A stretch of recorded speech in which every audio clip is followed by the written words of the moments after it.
How would you value a vacant or nearly vacant property? Drove by a large property today that was for sale, but it looked like it could possibly be vacant or nearly vacant. Would you still use the NOI times cap rate approach, assuming it's either vacant or nearly vacant? The NOI is likely to be negative, assuming expenses, blah, blah, blah, blah.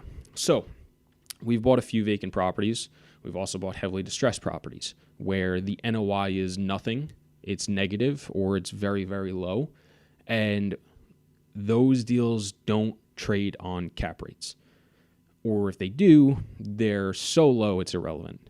What most people will do is they'll look at the future value of the property and they'll say, hey, if you need to spend $2 million to get this property stabilized and it's going to take you 3 years, we think your cap rate in 3 years on sale will be 6.5 and it'll be worth $15 million.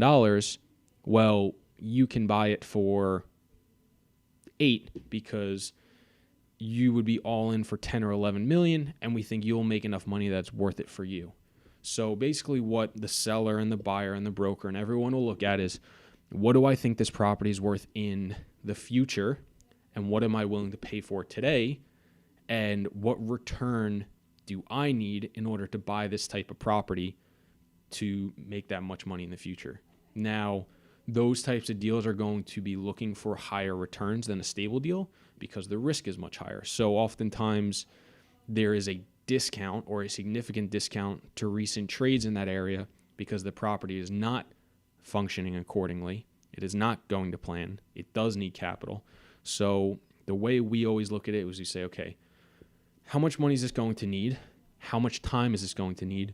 And what can I sell it for or cash flow it for in the future?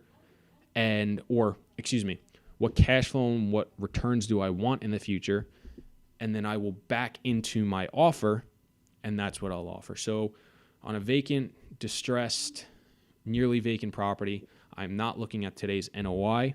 I'm not looking at today's income or expenses because they're wrong. I'm going to project out what I think it is, and I'm going to look for a higher return so that way I have cushion in there in case or when inevitably things go wrong, I have some cushion and some stuff like that. So the better you know the deal, the property, the area, the tighter and, the more you can offer, but you're basing it on future value, future cash flow, etc., and you're backing into an offer. So you would never or should never use current NOI, current cap rate, etc.